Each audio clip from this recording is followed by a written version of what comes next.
called by the nickname Lolgari. Mr. Speaker, I am bringing amendment to Sexual Offences Act, such that the individual who perpetuate rape should be castrated professionally, Mr. Speaker. We should castrate. Why would we allow somebody to rape? They can procreate DNA that will give birth to rapists. So, Mr. Speaker, we should castrate. And some of us who are pastoralists, like myself, Ladama, and Senator Tobiko, we are experts in castration. We can assist how to castrate those individuals, because what is the solution? Under Sexual Offences Act, what is the solution? You see these people are taken to court, they are given a bail and bond of 100,000 shillings, and they are being left, Mr. Speaker. The rape causes not only trauma to the individual, it is a lifetime mark, Mr. Speaker. And God forbid you get a child, Mr. Speaker. And this could be young children who are being raped. I am even surprised in this town, and Senator Sifuna should listen to this, that even I'm surprised even the mentally unstable women are pregnant. Who dares to rape a mentally unstable woman in this city, Mr. Speaker, or across the country?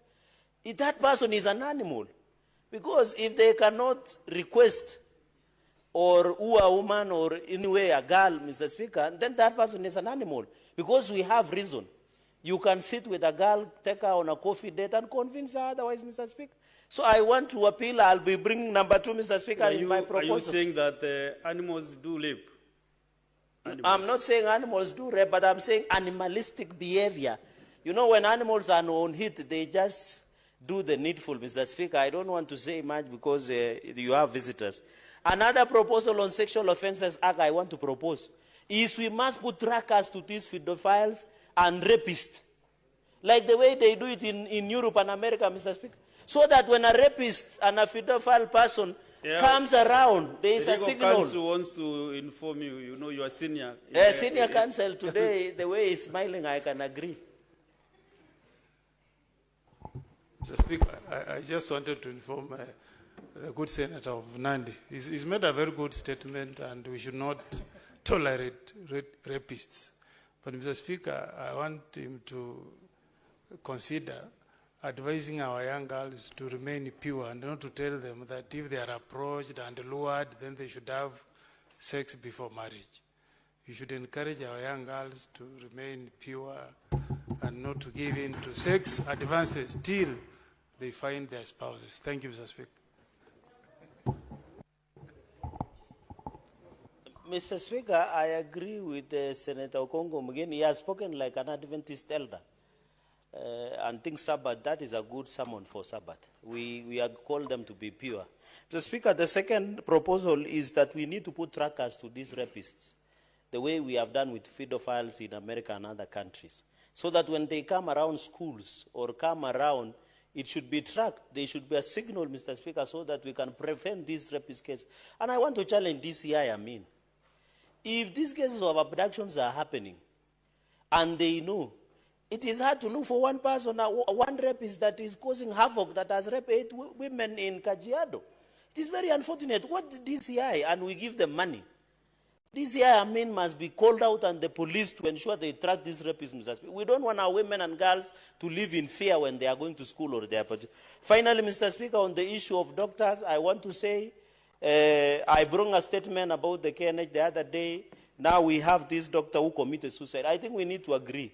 There was a CBA that the government signed with the doctors. We must implement that collective bargaining agreement. Let's give our doctors and nurses and medical practitioners their right, Mr. Speaker.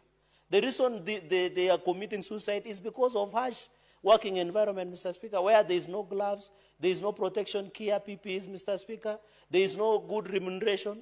I have seen my brother Kebore, the CEO of Kenya Union of Clinical Officers, they have called in strike in some counties. Even I saw my classmate in Kericho calling for strike of doctors because they have not been given fair treatment and fair remuneration, Mr. Speaker. You saw, Mr. Speaker, there was a doctor who worked more than 24 hours in KNH, and he died in his sleep a few months ago, Mr. Speaker. People like Dr. Desrin Mora have given all in their life. To be a doctor is not easy, Mr. Speaker, because they say God heals, but the doctor cures, Mr. Speaker. We need to stand with the professionals. Mr. Speaker, finally, I am proposing that the Senate and the Health Committee, and I hope the health members are here, let us form National Health Commission. because there is crisis in medical sector. You go to Nandi, we have problems. You go to Nairobi, you go to National, Mr. Speaker. You go to Meru. Meru health system has collapsed. Why don't we form National Health Commission to handle human resources of medical practitioners in this country? From dentists, from gynecologists, Mr. Speaker, from psychologists, therapists, Mr. Speaker, all these medical practitioners, and give them a better package, Mr. Speaker. Because with time, if we do not fairly remunerate our doctors, they are emigrating to other countries. We will never have professionals to treat our people. And therefore, Mr. Speaker, we will be emigrating most of our people from here to India. Yet we are losing revenue. What is different that India is doing that we cannot do in Kenya and treat our people, including cancer patients? Mr. Speaker, with those many remarks, I support all these statements, and I thank you.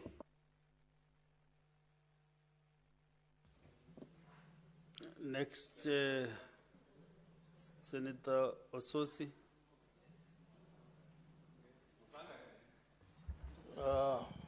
Speaker, I would have wished to contribute to the statement by Senator Dulo. I don't know what your position is, because I think the matter raised in that statement are very weighty. If you can allow me to comment on that. Proceed. Mr. Speaker, I want to support the statement by Senator Dulo regarding the security situation and the state of governance in Isiolo County. And in the statement, she has made reference to the events during the presidential visit to Isiolo.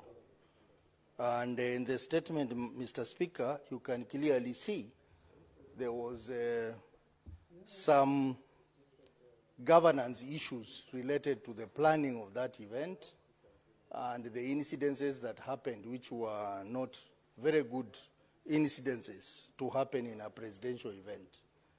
Mr. Speaker, I want to comment on this because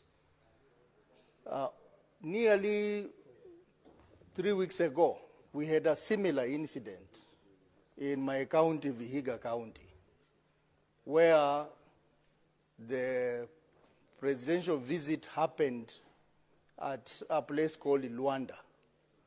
A market was being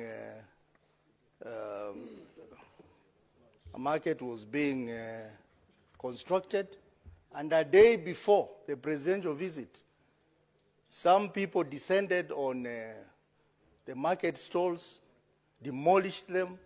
They never cared about the plight of the affected traders.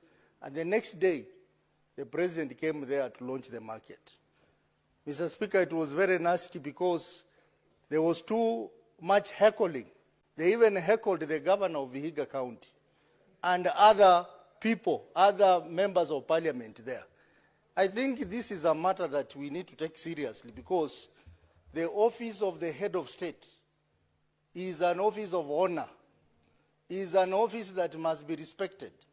And therefore, when we have all this manner of heckling and disorder in a presidential event, then we are clearly making this office to lose the respect it has.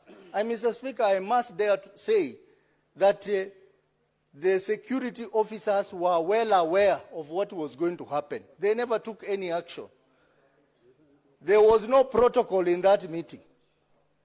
There was no protocol in that meeting.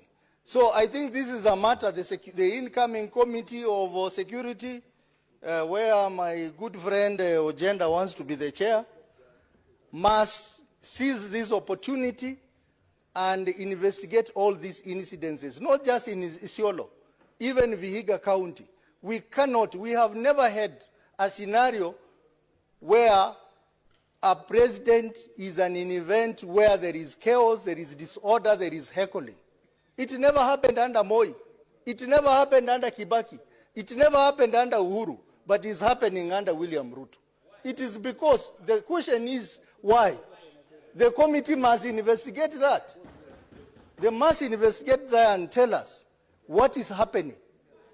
In Vihiga County, stalls of poor traders were demolished and they have not been compensated to date.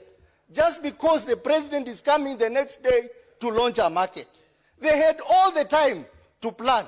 They should have planned better. A governor of Vihiga County ended up being heckled because the traders thought it is him who had demolished. But it was demolished by national officials who came a day before. Mr. Speaker, this disorder must stop, and therefore I support. What is your point? Okay, you are finished. Mr. Speaker, understanding 105 on accuracy of facts, as the Senator Otsosi reported in the police about the demolition of the stalls, Mr. Speaker, this is not a marketplace where you just make sweeping statements. We must be held accountable in our statements as leaders. And to allege that the presidential function as synonymous with heckling is not our issue, Mr. Speaker. And it is sad coming from ODM Deputy Party Leader. It is out of order, Mr. Speaker, to come and peddle lies before the House, yet he knows he should go to the police and report. You know, Vihiga is... You can see they are even heckling now. Vihiga County is and you know,